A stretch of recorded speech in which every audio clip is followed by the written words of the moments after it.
Hello, my name is Richard Peña and I'm a professor of film studies at Columbia University.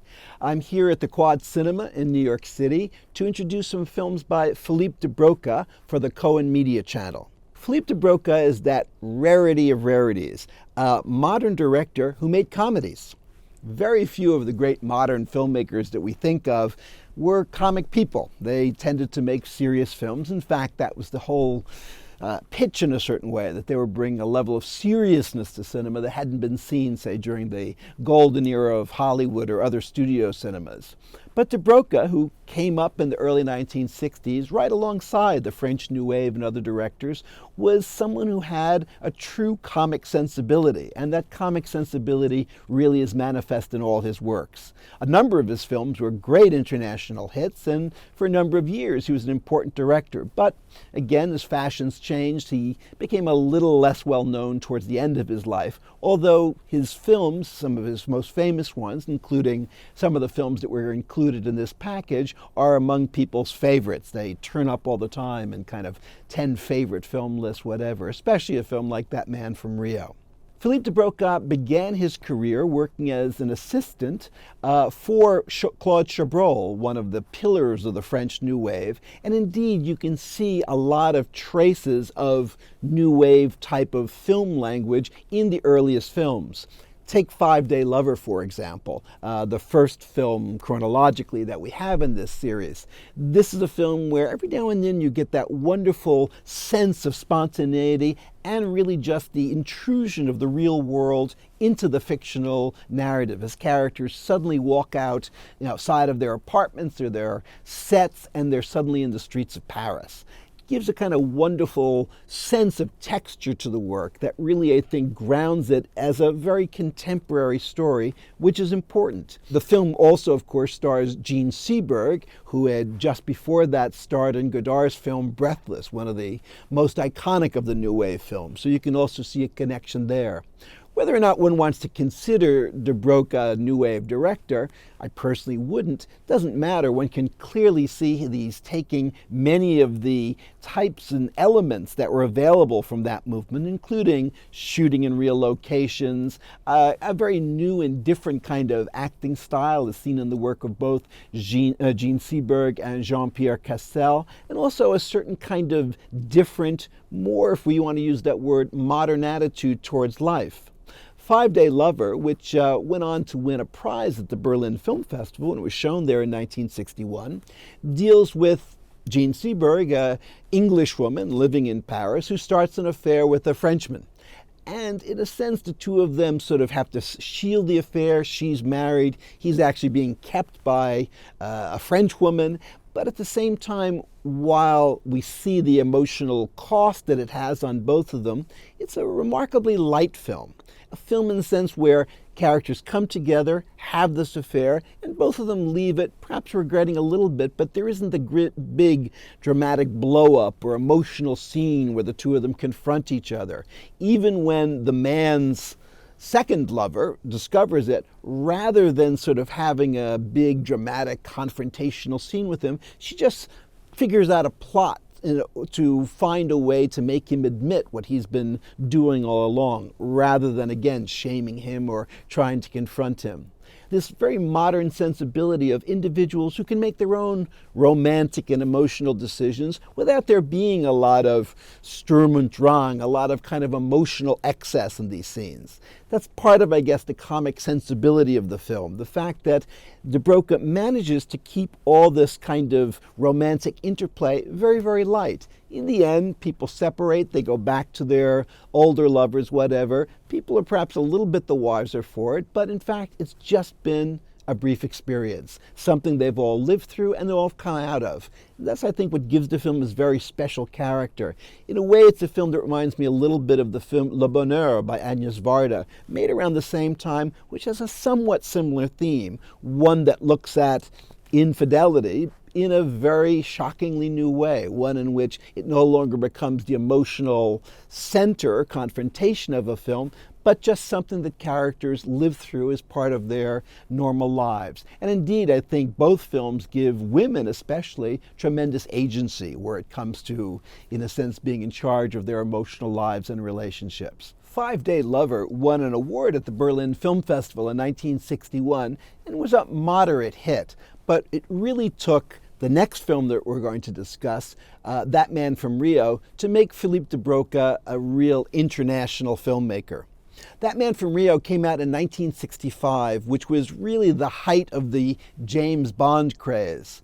From the distance of, almost 50 years now, or 50 years, we forget just how intense that mania for James Bond or anything having to do with spies and whatever was in the early 1960s. Beyond the Bond films and the novels, there was just that sense of a high-living, high-flying secret agent who kind of traversed the world from the highest echelons of high society to the most humble rural outbacks and sort of moved back and forth with ease between these various levels of society. While not exactly a spoof of James Bond, this is a film that takes many elements from the kind of Bond mystique and refashions them in a different way. One could almost say with That Man from Rio, de Broca invented a new variation on the comic genre, which one might call tongue-in-cheek. There's a sense in which de Broca's films both want to be action spy thrillers and sort of spoofs on the same genre at the same time.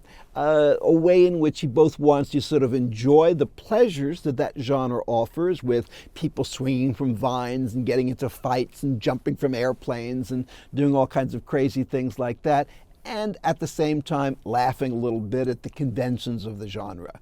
This is, I think, part of that very modern sensibility of de Broca, a sense in which we're always watching his films from a rather self-conscious point of view. We both enjoy the films for what they are and laugh a little bit at the conventions as they're being played out for us. That Man from Rio was largely shot in Brazil, and I think de Broca makes excellent use of Rio locations, really kind of makes the city come alive in different ways. There's also a kind of wonderful interplay between the star of the film, Jean-Paul Belmondo, an actor who would have a very special and long-lasting relationship with de Broca, and Françoise d'Orléac. Among other things, the sister of Catherine Deneuve, who was also a major star at that time, but who very sadly had a very early death, and so her career never blossomed in the same way that her sister's career did.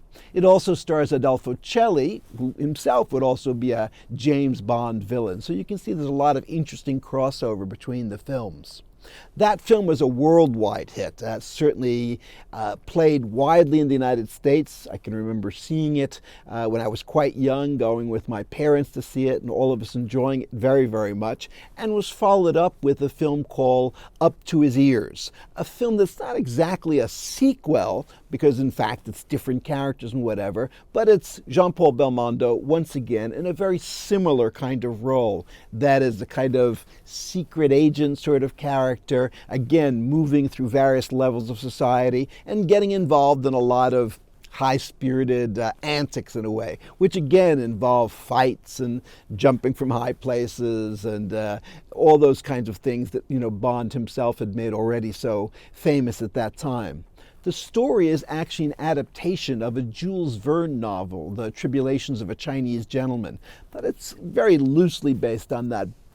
Mainly it kind of just keeps the action in China, or in a version of China in a certain way, and does follow some of the basic outlines of the plot, but isn't really what you might think of as a close literary adaptation.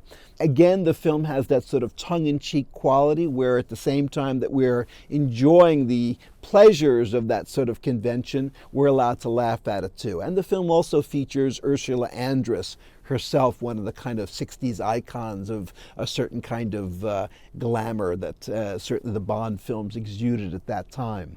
These films, along with several others by Philippe de Broca, were among the most popular international exports for France at that time. Another film that strangely wasn't that popular in France, but a huge hit in other places, was a film called The King of Hearts. Unfortunately, that's not part of this series, although it is a film that will be presented to you by Cohen Media in other circumstances. The King of Hearts stars the British actor Alan Bates, and my great memory of it is it's a film that played literally for 4 years in a single cinema in Cambridge, Massachusetts. It's a wonderful, delightful comedy, and again, a great audience favorite. So watch this station for the upcoming release of King of Hearts. The last film on our program is a more recent film. De Broca continued to make films, even if perhaps by the 80s or 90s he had somewhat slipped in international popularity. He always had an audience in France and continued to work at a pretty good clip. This last film, a film called Le Bossu, The Hunchback in French, but En Garde in English, again follows that same strategy of tongue-in-cheek comedy. It's on the one hand a period film, and like all period films, there's lots of detail and lots of kind of swashbuckling action and people sort of betraying each other and all the sort of things that we associate with that sort of medieval Renaissance, early modern genre.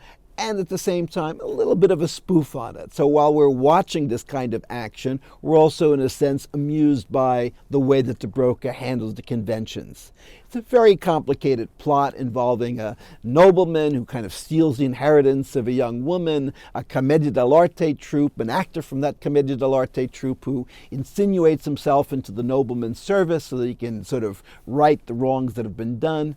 I won't even try and explain it, but you'll enjoy it a great deal because there's a lot of fun action and also, I think, some very thrilling sequences. The lead actor is Daniel Auteuil, who plays this hunchback, this actor who sort of goes into the service of the nobleman, but the film is full of a lot of great French stars such as Fabrice Lucchini and many other people. So again, it's a real important French production and indeed was quite a big hit, perhaps De Broca's last big hit. All of the Philippe de Broca films are wonderful to watch. They're full of jokes, full of humor, and at the same time, a kind of interesting intelligence that allows us to both be part of the film, but to stand back and understand the pleasures of artificiality of cinema, of the conventions that he's using, and in a certain way, making a little bit of fun of, even as he's asking us to enjoy them. De Broca was a very special sensibility, one that probably only could have developed in the 1960s when he, along with another number of other directors from France and other places, really asked us to think about cinema and the way that cinema was being constructed, so that even in these comic films, there's that level of self-consciousness that allies De Broca's work with some of his contemporaries like Godard, Truffaut, Rivette, who were making what we might think of as a modernist kind of cinema. There's something very, very modern about Philippe de Broca, something that certainly grew up in parallel to those people, and that makes his work, for me, very special among directors of that time. I'm Richard Peña. I'm a professor of film studies at Columbia University, and for the Cohen Media channel, thank you for watching, and now enjoy the show.